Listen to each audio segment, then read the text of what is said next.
Very much for that. Budget waste is harming your beautiful brand, just as the waste in this picture is harming this idyllic place. How much of your marketing budget is being wasted? First, some direct mail facts. You all know these facts without me telling you. Mail is expensive per piece. Mail is very productive. In my judgment, and I think the facts prove it out, direct mail is still the most productive of the media available for building a volume business. It is still the most productive in terms of amount of revenue produced per exposure. There's just almost no debating that question. But direct mail is very wasteful if nobody buys. It's very productive, potentially very wasteful. There's budget waste in every marketing campaign. The way we have done what we do with direct mail over the years hides that waste. It's hidden in many ways, it's masked, and you don't see it. But it's there. It's there in your acquisition budget, it's there in your reactivation budget, and it's there in your mailings to your current customers. The problem is huge. It's absolutely huge. If this is a net file from Merge Purge, you send it off to the printer and you mail everyone and do not go through a process intentionally looking for the marketing budget waste, you never see the breakdown that's shown in this wheel. But in every marketing campaign, there is a strong prospect group, there's a good group, a weak group, a poor group, and there is a terrible group that produces very, very negative one-year ROI and ROI over the long term. These groups are identifiable. They perhaps are not as were not as identifiable in the past, but technology, better databases, better modeling systems built specifically to look for the bottom, exist today and should be utilized. The waste is caused by what I am going to declare today to be an outdated marketing practice. You order prospects. Anybody here order prospects? You apply some select criteria to those prospects, whatever that select criteria may be.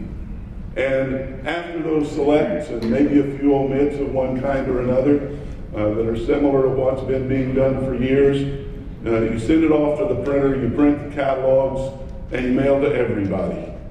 That is the outdated practice. It leads to what I call a weak customer's failure loop. Let's suppose, does anybody in the room, I'd like to see a show of hands, those of you who are marketers, do any of you have single buyers on your customer database? Did any of you acquire those single buyers at break even, which produced no profit, or at a loss? Anybody acquire those single buyers at break even or a loss? Then what happens is you continue marketing to them because they're a hotline buyer. How many times have you heard, well, I always mail all my 12-month names. You market to all these people on an ongoing basis. 12 months, 24 months, varies from client to client. You eventually stop marketing to them, and then you put them into a reactivation program that causes some of them to buy again. Guess what they are now? They're hotline multi-buyers. Hotline multi-buyers that you lost money to acquire, lost money marketing to for a long time, and reactivated at a loss. And you're into the weak customer's failure loop. How to get out of it? The first thing is identify the waste. Put enormous attention to being convinced that the waste is really there. Don't take my word for it. Find someone to identify this waste for you, and then put it in the mail. Test it. Prove that the waste is really there, that the bad results are really there at the bottom. Once you've proven that, eliminate the waste, and then redeploy the marketing budget. Don't have time today to get into the details of how to redeploy that marketing budget, but here is a little picture of a new paradigm. A new paradigm for getting out of the weak customers failure loop. And if you want a copy of this, it will be available in the slides that are available from NMOA. The basic story is identify as much of this waste as you can in advance.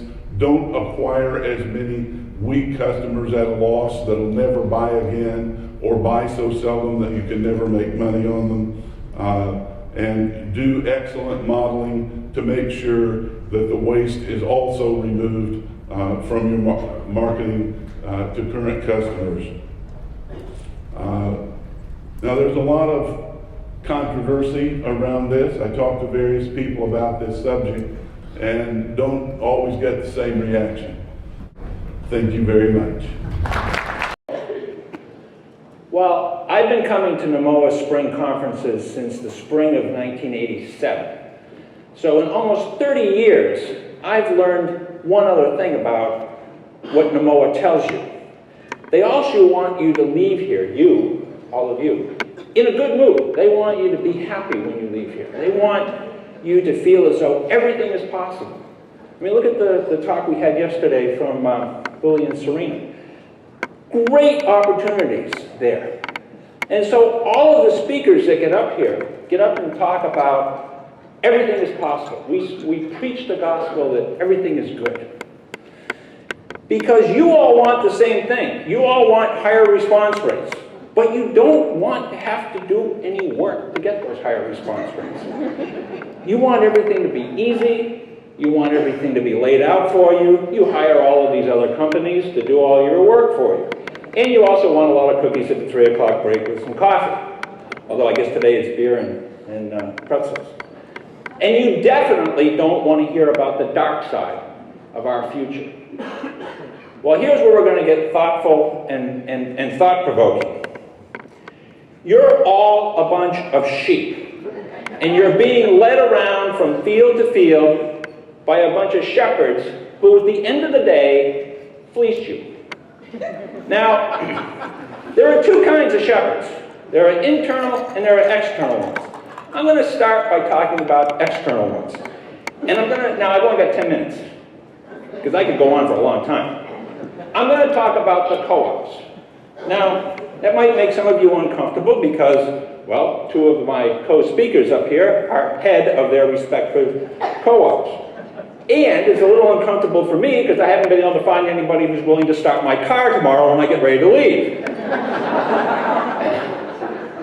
But let's talk about the co-ops because they have such a great business model. We send them all of our customers, all of our transactions, and then they take all that data and sell it back to us. And we don't get anything, we don't get any list rental income. Great, it's a great business model. But we did it to ourselves. We walked into that model and embraced it. Now, in my opinion right now, the co-ops are just a huge pool of mediocre names. Now, I could never say that before when I worked at Millard Group because everyone would have said, well, you have a vested interest. You're trying to be sell non-co-op names. I don't have that vested interest anymore. But I do have a vested interest in making sure that our clients, Data Man's clients, succeed and that they're doing the best things that they can. So let's take a look at where the co-ops are right now. They're stagnating in growth. As a matter of fact, they're shrinking. And the co-ops may not admit that to you, but stop and think about a couple of facts. And let's just use Amazon, for example. Amazon grew by 20% last year on a base of $75 billion. So they grew to $88 billion. Do you think that demand was all incremental to the US economy? No, it came from all of you. And none of those transactions are flowing back into the co-ops. So we're losing a huge amount of transactional data that is not being that is not being captured. The co-ops remain black box. We don't really know what it is that they're doing. And their quantities never change. You know, despite what I was just talking about, the fact that the quantities never go, or that they're not getting all these transactions. If they built a model for you 5 years ago that had 50,000 names in segment 1, it still has 50,000 names in segment 1 today. As a matter of fact, it's probably got 53,000 names in it. And yet, they haven't come back and said to you, well, you know, the quality of those names isn't as good as it used to be, so we're going to reduce the size of that model down to 25,000 names to make it comparable. So what could the co-ops do to help you guys out, to help you survive? They could start breaking those top deciles down, the 50,000, into, let's say, 5,000 deciles, and make those names available to you, graded top to bottom, because we know that they're all ranked already, and they could even charge more for those top cells, and they can start changing their pricing on all segments. So for example, instead of paying a flat rate of $60,000, $70,000 per thousand across all of the segments, as you get down into the marginal segments, why aren't they charging you $20 per thousand to encourage you to be doing more prospecting and try and bring more of those names in? They could eliminate the loyal buyers. I only buy my men's shirts from LL Bean. I've been doing that for 30 years now. But they sell my name to every other men's shirt offer. And those men's shirt offers are never going to get me to respond, because I like buying shirts from LL Bean. Bob Webb mentioned to me something last night. Why don't, and it's kind of a corollary to this, why don't they also tell me how many times that name that they just sent me has been sent to other mailers in the past month? They should tell me who else is represented in my model. You're all in the co-ops. I know they're going to tell me that it's a blind model, but you're all there now, so what the hell difference does it make if I know that, you know, I'm getting names from any one of you? It would help me with my modeling. Tell me the top 10 attributes that are driving my model. Let me know what's going on with that model. And then listen to me when I tell you what I think those attributes ought to be and how they should influence what I'm doing. And then communicate that to the guy out in Colorado or the woman who's actually doing the model. Add some simple demographics to the modeling. Now, I work with a lot of clients who think the co-ops are already doing this. They say, oh yeah, well, you know, they're taking all of that stuff into account. Well, you might be, but I don't see it in the model results. So show me what those demographic attributes are that are driving my model. Suppress the names that you've already sent to me 40 times before. We do a lot of work for our clients, showing them how many times they have received the same name from the co-ops over and over. If you're going to send, you know, if they haven't responded after 40 times, I'm going to suppress that name, and don't come back and tell me, well, you know, the 41st time has been shown to be statistically the best one to mail. And stop telling me to let the model do the work. Okay, those are some of the things that I would talk about with external shepherds, but there are some other ones as well. However, I think the internal shepherds are actually the worst. These are the people that you have to deal with every day that you really can't say, you know, that's a really dumb idea. The owners, the president and the CEO, your board members who come to you and say, why aren't we doing more with social media? I read a great article that says everybody's going by social media. Why aren't we doing more? And then, of course, the worst are the consultants like me, because we just come in from New Hampshire or Vermont. You spend all this money, we tell you what to do, and then you're stuck there saying, oh God, how am I going to get all that stuff done? I want to show you what is my favorite example, it's a little dated, of internal stupidity that you have to deal with. How many of you remember when Talbot's launched the men's catalog? I see a few people. At the time, Arnold Zetcher, who was the president and CEO of Talbot's, was interviewed by the Boston Globe. And he said, we have spent an enormous amount of time just focusing on what the logo for this catalog would look like. Now you can just imagine how much time is being consumed internally by this. And you can imagine how much time was wasted. Phil's talking about waste inside your company. This is a great example. This was the final output. Is it any wonder that this catalog only survived 1 or 2 years and then failed? This is the kind of stupidity that you have to stop doing. Stop doing stupid stuff. Now, my last slide. You all love it when I come and I get up here and I do this, or when I used to do my what were they thinking speech. But then you go back and you don't do anything about it. I want you all to go back to your offices, back to your companies, and start saying internally and externally, I'm not going to take this crap anymore. I want to change. Stop being sheep. Thank you.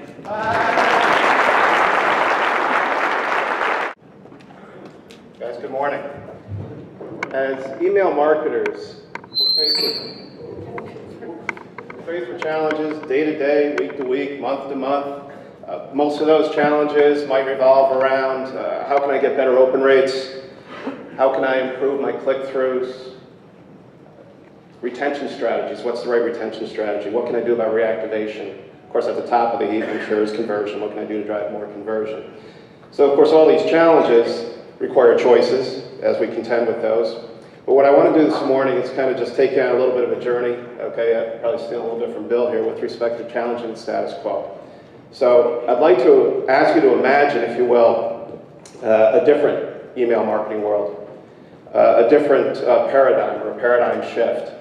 Okay, so as we contemplate choices, okay, how do we counteract eroding ROI in our email programs? What do we do with customers that no longer open emails? So let's examine the facts a little bit. You might say, Jack, what do you mean, eroding ROI? What are you getting at with this thing? So really, to me, a smartphone's a little bit of a problem, okay? 30 to 40%, for most of you, I would assume 30 to 40% of your emails are being opened on a smartphone. Probably, okay, there's a good portion of you that 50% or more of your emails are getting opened on a smartphone. So imagine, if you will, I send 100 million emails a year, 50 million of those are getting opened on a smartphone. Presents a pretty obvious problem. Very few consumers actually make that purchase on the smartphone. Statistics bear out that about 1%, or a little bit less than 1%, convert on the smartphone. I'd be willing to bet that probably more of you are closer to the 0% side of things than you are to the 1% side of things. So suffice it to say that life was a lot easier before the advent of smartphones.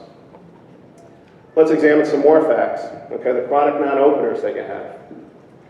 At the end of the day, okay, you're probably getting bulk deleted, okay? If you're anything like me, I might go home at the end of the day, I'll see I've got a dozen emails in my inbox, or maybe 2 dozen. It's pretty easy to click that one button, delete, boom, you're all gone. Then, okay, not only to mention, okay, that probably about 60% of your file would be representative of a chronic non-opener. Okay, what percentage of your file maybe hasn't opened your emails in 30 days, 60 days, 90 days, you name it. So the lack of opens ultimately is going to have some kind of impact on you, okay, some kind of impact, not a good impact, on your ISP reputation. And just as a word of caution, I guess I'll say, is just think twice. Okay, when you get to that point of saying, geez, I've got this collection of email addresses, they haven't opened in 30 days, or 60, or 90, or whatever that time frame is, I think it's time to re-engage. I think I want to reactivate these guys. Could potentially be problematic, worse, could be disastrous. So, I posit, is it insanity what we're doing? Okay, are we doing the same thing over and over again, but expecting different results? Are we still aggressively emailing our chronic non-openers? Are we still sending emails that get opened and ultimately deleted on a smartphone? Perhaps. So how do we address this challenge? How do we re-engage our customers? How do we work around that smartphone issue? Now, most of you, I would assume, is that you probably take advantage of some send time optimization. Meaning, if Jack tends to open his emails at 8 o'clock in the morning, well, let's send Jack the email at 8 o'clock in the morning. Makes sense, right? I think that's the right solution. But I would encourage you to think of a different solution. I think there's a better solution, okay? And that's where we allow technology in this ever-evolving, innovative world of email marketing, let technology tell you. Okay, and that's what I want to describe for you. How can technology help you out here? Because at the end game, in order to maximize our email programs, don't we want that email to get delivered to Jack when he's on his computer? Don't we want that email to get to Jack if he's not on his computer, get it to his tablet? And let's see if we can avoid that smartphone if at all possible. So how might this work? Okay, here's the paradigm shift, okay, that I want you to consider. And the best way that I could think to articulate this is that I'm pretty well certain you're all familiar with co-mail, all right? So if you kind of think in the co-mail sense of things, but apply it in the email world, okay, we may have some pretty significant outcomes meaningful to your business. So I'll give you a high-level perspective, then I want to dig a little deeper here. Let's imagine that merchant A has Jack's email address, jack@gmail.com. Let's imagine that merchant B has Jack's email address. So you both share the same asset.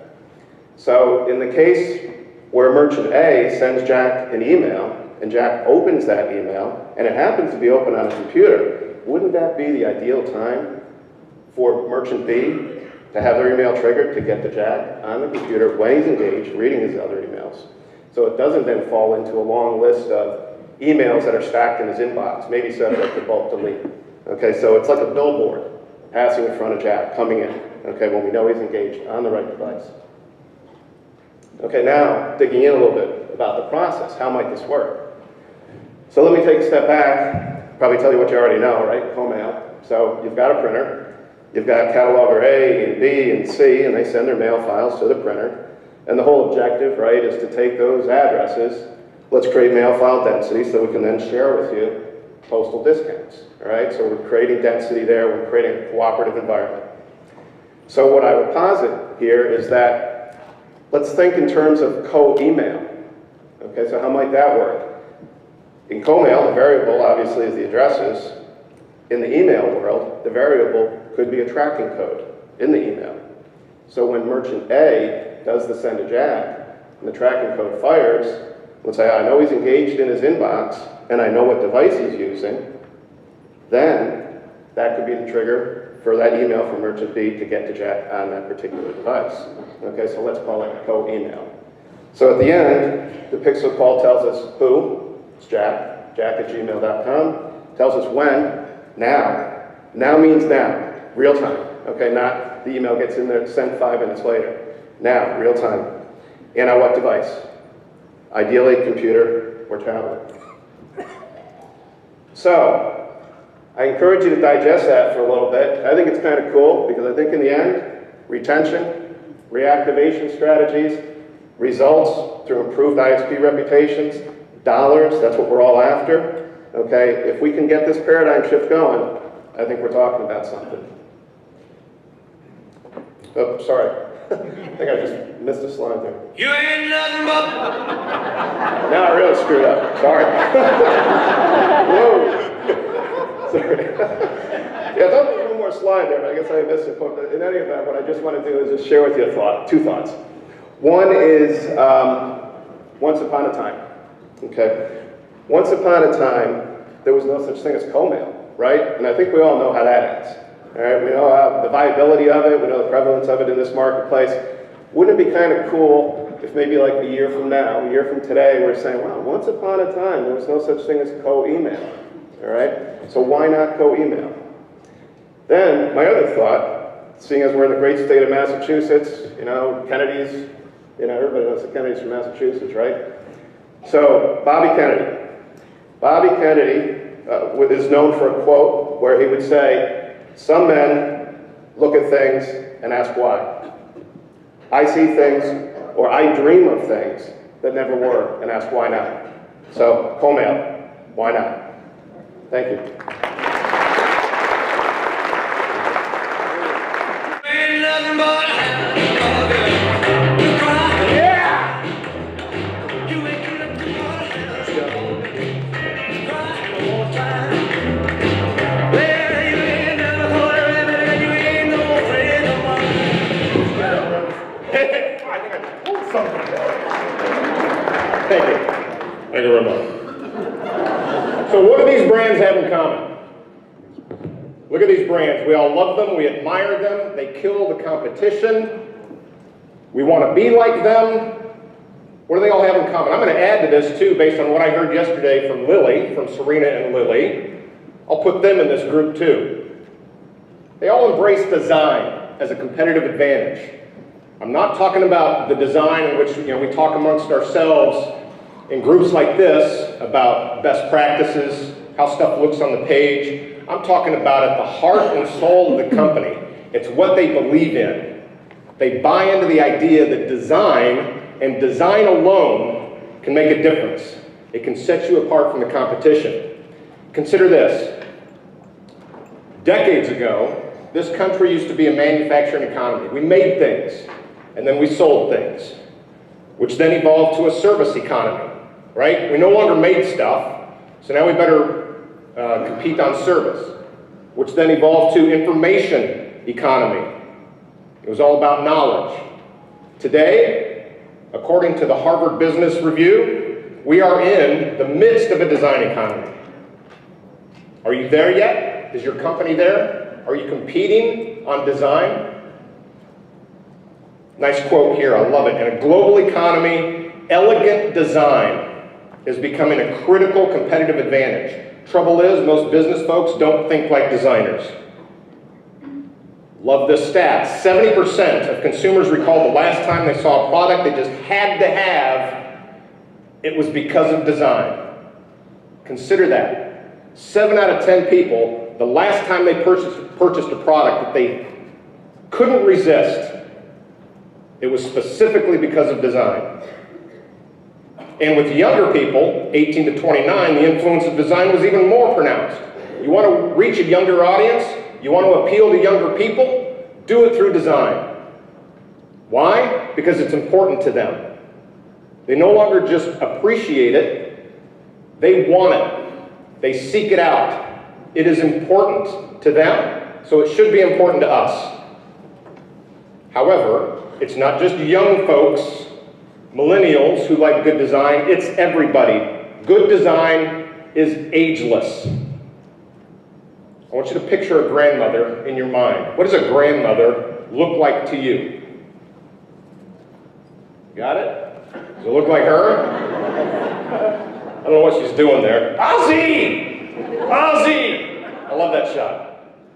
Is that what you pictured? Is that a grandmother to you? Not anymore. That's a grandmother today. Thank you to Helen Mirren for standing in. That's what grandmothers look like now. I love the Orvis video earlier about how we age, women specifically. Grandmothers today don't look like my grandmother, nor do they think like her or act like her or behave like her. Grandmothers today, design is a huge part of their lives. Again, they don't just appreciate it, they surround themselves with it. They seek it out. Are you giving it to them, or are you ignoring them? So ask yourself, what are they reacting to? Our customers, our prospects. When they see our stuff, when they see your website, when they see your catalog, when they see your emails, what are they reacting to? Because that's what we're trying to do, right? We're trying to get a reaction from them. Consider this, 90% of all information we take in as human beings is visual. Wow. That's how we learn. That's how we process the world around us. What we see, 90%.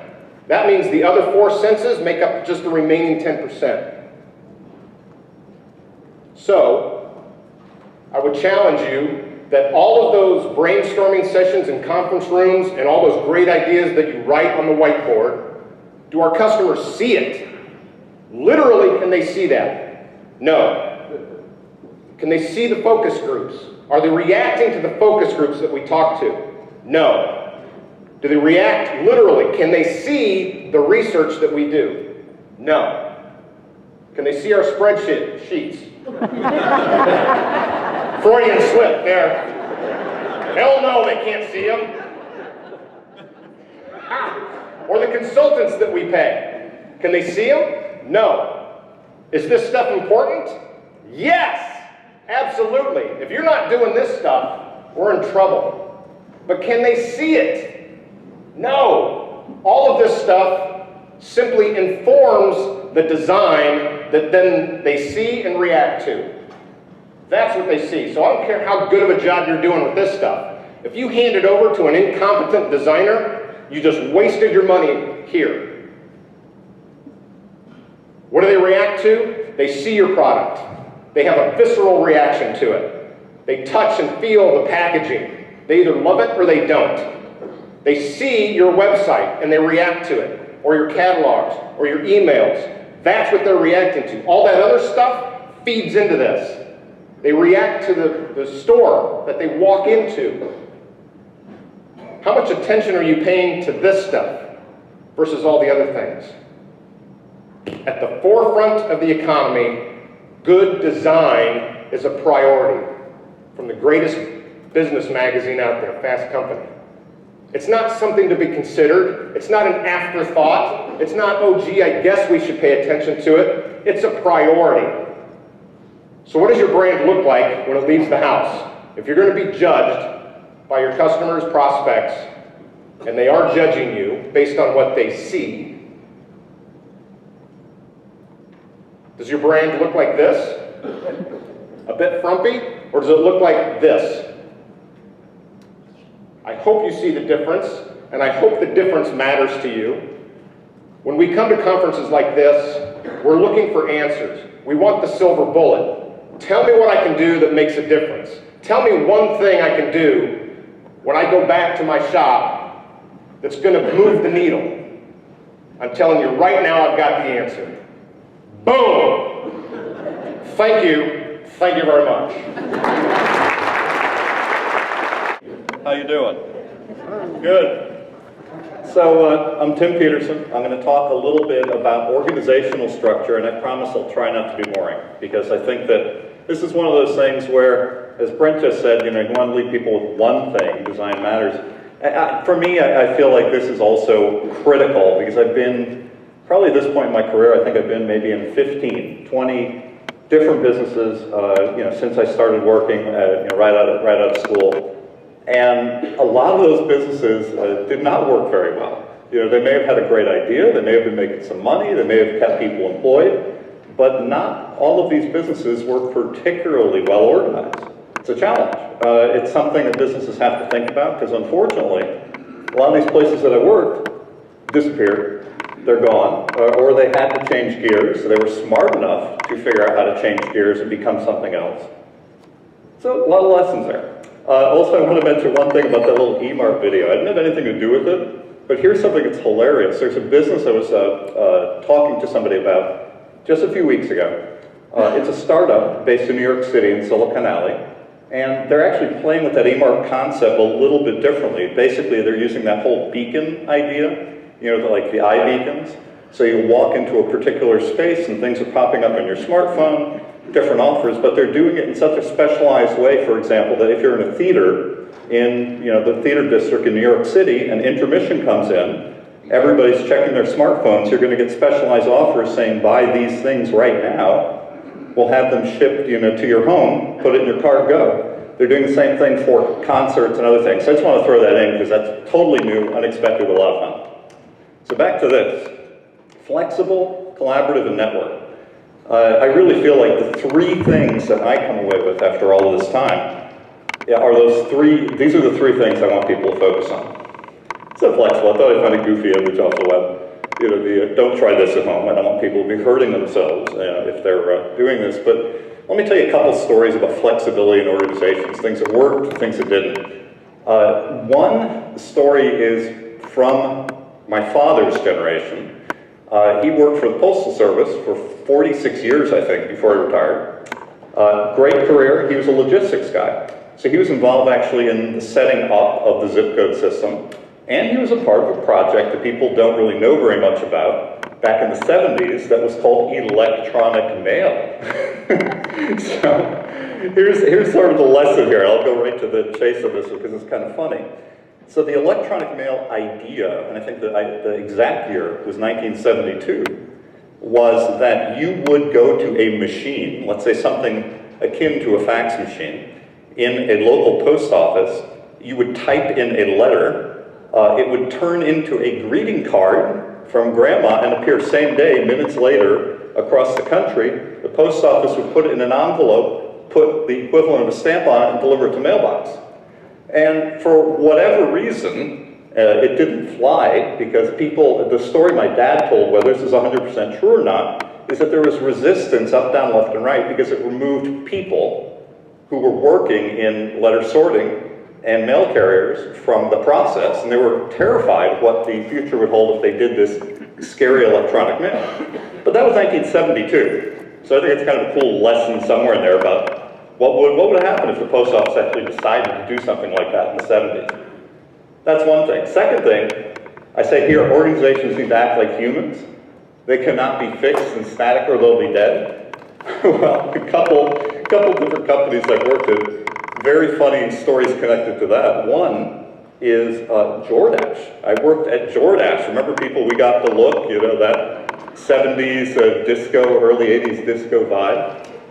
DoorDash is still around, as people know who shop at Walmart. It's actually doing quite well. It's also very active internationally.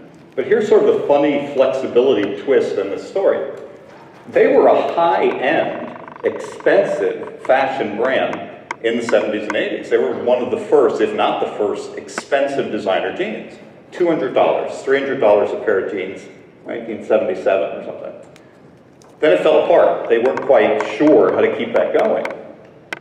So they basically shut down stores. They weren't quite sure. This is like early, busy pre-web. They weren't quite sure what to do. Sold pieces of business to Walmart. Eventually, they kept ownership in a variety of things. They licensed it out, made it an enormously successful brand internationally, relaunched it as a luxury brand in places like Neiman and Nordstrom just a few years ago. Now they have the best of everything. They kept the brand, they kept their ideas, and they decided to be a little more flexible, and they came back. So that's a lot of fun. But the other thing I would say too is that, just like people, you know, medical science says that if you stand still too often and if you're not active, you're going to die. A lot of organizations do. Think of, there's a website that's called something like the Department Store Graveyard, where it has hundreds of old brands like Gimbals, let's say, you know, classic ones that are now gone, and what they did wrong. There are stories that people add to everything that went wrong there. Just think of Sears, for example. I know Sears is still around, still good in parts, but think about what would have happened if they anticipated some of the things that happened in the web. Couldn't they have been Amazon? They had a great catalog business. They had the best distribution network in the country. They were phenomenal. Why couldn't they be Amazon? Because they didn't really think about it in that way. So let me jump ahead here. Collaborative. Number two, to me, is the idea of being able to work together and work across teams. So really a lot of the stuff I've seen that's successful in businesses is when there are people who become expert in a particular function, I'll hit the next slide here and see. You get somebody who's, let's say, a reporting expert, a data expert, a classic BI kind of person. Somebody who's a project expert, getting things done. Somebody who is the creative whiz, somebody who is a developer, IT, all of these different functions that happen in business. What happens in a lot of companies is they'll get, I don't want to say stuck, maybe that's the wrong word, but they'll end up staying in one place, one department, in one sort of vertical structure, instead of having that person really move based on their talents and the company's needs to a different area. One of the best examples I've seen is people who, I'll use creative, again, inspired by Brown. I've worked with some people who have been retrained in their roles, sort of that transition years ago from people who were doing just print creative or just been trained in print creative to people who knew web creative. They were different people in different departments for a while. Clearly that's not the case. A lot of the best people do all kinds of creative and move from one need to the next. They'll move from the print division to communicate exactly what the creative look, feel, and all that is to the creative for the web, to the email, to what happens on the mobile sites, to what happens anywhere, to the store plans, all these different things. It's critical to have that kind of thing happening in a business at all times, trying to get people trained in a particular skill that has functional value across all those old silos that we're all trying to break down, or that we hope really aren't going to exist in most businesses going forward. Third thing, network. goofy image for networking. But the idea for networking, we all understand how great and how positive certain things can be being networked socially. We think about that. Think about outside of business for a bit. The power of Facebook in connecting with friends and family and all these different things in our lives. The power of Twitter in spreading an idea, and spreading news, and spreading anything. The power of Pinterest. I've newly become very excited about Pinterest and just the idea of getting design ideas for all sorts of different things to inspire. Instagram and how wonderful it is to just kind of get the word out and get the view out of all sorts of different things. So socially, in our lives, being network is important. We're not quite there yet in most businesses, internally being networked, meaning that even if you are moving toward being a more flexible organization, being open-minded, thinking about how to structure things to react, to change, to move forward, in the way that Orvis, for example, did when we heard that great talk earlier, talking about what do we do as a 156-year-old company to move forward. You need to be flexible, collaborative, we got that. Well, the network piece is really, how do you get it done? This is the piece that gets even a little tougher. So, I say make sure people know what the focus is at all time and connect the dots. So, making sure how people know what the focus is, part of that, I think, is coming from the great world out there for startups and for early stage web businesses where people change hats all the time. And it's the classic idea of the 15-minute meeting, something that people have jumped on and had a lot of success with over the years. And I see why, because I've been in businesses where you wait for the weekly meeting or you have your monthly report to the leadership in the company. And that's great. All that stuff is good information and it's good for the archive. But really, things are very active and need to be happening at all times. So if you want things to be happening all times, you got to be connected to people at all times. So what I say related to this is that I've had people work in all different kinds of tools. I mean, there's Smartsheet, there's Wrike, there's Basecamp, there's Jira. All of those are very, very useful tools if you're familiar with them. Even if you don't use those, there are things like private social networks that you can set up for a business. A lot of people have done that. They've worked extremely well in the places I've seen them implemented. So you're not stopping your people, the people you work with, from using their smartphones. You're encouraging them to use their smartphones to download the company apps that all connect to productivity and to getting things done, to keeping people informed, and to make sure that they are collaborating and to make sure that things are happening today instead of at that monthly meeting when you're getting updated. So I think that the biggest part, the first step on this is to meet. Meet, discuss, figure it out, but really all those things tie together. So I'm just going to sum this up now. I think that you easily could write like entire books on this stuff, and people have. And they said it's certainly a lot better than I have with all sorts of data behind it. But for me, it comes down to this. You want to build a company that's ready to take action. It's ready to change at any given time. It's not something that's just going to sit there and keep running because things are running and things are okay. The company's got to be ready to respond because you don't know what it needs to respond to. Second thing is training all teams to work together by need, by project. I don't mean by, here's the specific project for, we're working on the next catalog, all teams have to drop everything and work together. What I really mean is by the larger needs of the business. I'll use Orvis as an example again from the great talk earlier. When you're talking about what we're doing, what are we doing for the women's business? Well, that's bringing everyone together, and it's saying that we have this company need, let's work on it in merchandising, in creative, in store design, and everything that has to happen.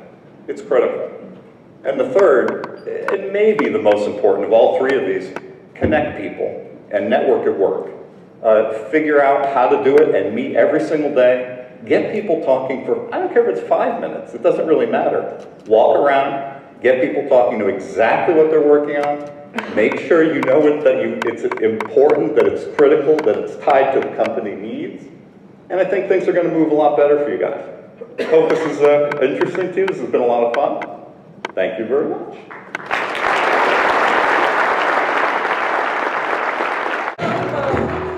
If it's secret.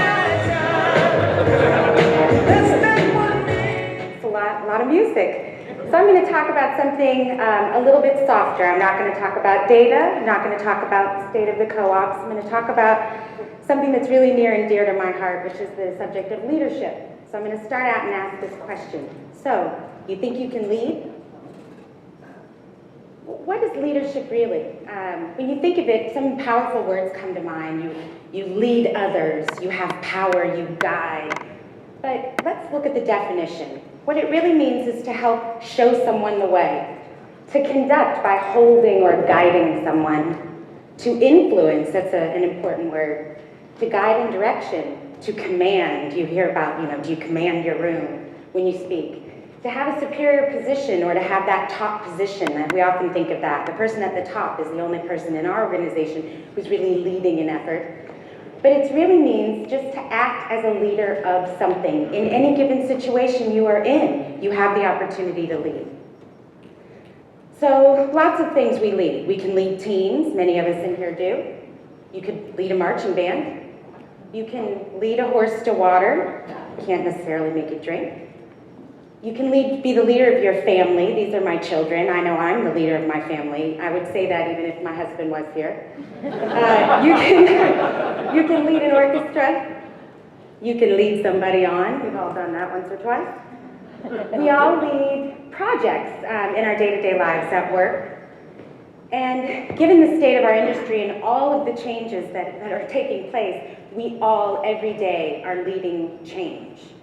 So it's not about what to do when you lead. It's really more about how you show up and how you lead. So I want to introduce this notion of emotional intelligence. Maybe new to some of you, may be something you're familiar with, but it certainly isn't something that we talk about on a regular basis at a cocktail party. Emotional intelligence is the ability to monitor not just your own emotions, but other people's emotions. Emotional intelligence is also referred to as EQ. It's the ability to identify, to use, understand, and manage your emotions in a positive way to drive towards a positive outcome. It's a fact that people that have higher EQ or emotional intelligence make better leaders. So there really are two parts to the brain. One side of your brain thinks and one side of your brain feels. Everyone's familiar with your IQ, but do you know what your EQ is? So your IQ is a score, that you take instead of tests to rank your intelligence. But your EQ is all about managing and controlling those emotions. IQ really is only responsible for about 20% of your life's success. The other 80% is guided by how you show up and manage your emotions. So this gentleman named Daniel Goleman is the creator of this notion of emotional intelligence, and he says that there are 5 key elements to it: self-awareness, self-regulation, self-motivation, empathy, and your ability to build relationships. Is this you? When you look in the mirror, do you think you're a sweet, fluffy kitty, but there's a lion roaring back at you? Actually, it was supposed to roar. I don't know what happened to my sound effect. You've got to really take a look at how others perceive you. It's not how you think you're showing up, it's how they think and see that you're showing up. So it starts with self-awareness. And the next notion is of this self-regulation, self-control. You may have just heard something that infuriates you and you want to retaliate or jump up and down and scream, but it's that ability to control your own emotions in any given situation that sets you apart from the rest. Stay motivated. If any of you are sitting out there waiting for someone to motivate you, stop waiting. You've got to motivate yourself. It starts from within. So figure out what that genuine desire you have is to drive you. We're all born with this skill. Everybody loves to see babies. We're born with this skill. We're empathetic beings when we come out. But the world is hard and we go to work every day and things happen. And we don't listen as much as we need to others. And we don't show people that you care. And if you aren't really practicing that active listening skill, folks won't know that you care. So work on being more empathetic. And manage and building relationships. board game that's called Social Skills. This is actually a game. You know, use what you learned in kindergarten. Use your manners. Be polite to people. Treat others as you would want to be treated. But shit happens. You're gonna have a moment when you can't control it. There's a technical term for this. This is called an amygdala hijack. It's literally your fight or flight response in any situation. It's just at that moment where your emotions overtake your intellect and you make a poor choice. So it'll happen, we're gonna try to work on it. How do you work on it? There's some ways to show up better. You gotta know yourself. As I mentioned, it starts with that self-awareness. You have to be open to what other people have to say to you. It's feedback. It might be positive feedback, it might be negative feedback. Take that into consideration so that you know how you're impacting others. Pay attention not just to how you're feeling throughout the day, but in any given situation. You know when your temperature, physical body temperature sometimes starts to rise and you start to get angry or mad. Don't let that show and take a moment to get back into control. Practice this notion of mindfulness and focus on what it is your purpose is and your purpose at hand. And it may sound silly, but when you do exercise good self-control and in any situation, celebrate that success. Tell yourself, you just did a great job. I'm proud of myself. Pat yourself on the back. Practice active listening. Listening is a skill that cannot be overused. People know you care when you look at them and you pay attention and you hear what they have to say. Try to reduce your stress level. It's sometimes easier said than done. And breathe deeply. So there's two things that I'd really like to leave you with. Everyone leaves a wake. Be aware of the wake that you're leaving. Are you leaving people with lifeboats or life jackets? So be aware of your wake. And most importantly, lead from your heart. You've got to lead through reason. We're all in business and we all have our purpose and our job at hand. But if you lead from within and lead from your heart, you will go further in life. So, you think you can lead through emotional intelligence? I think you all can. Thank you.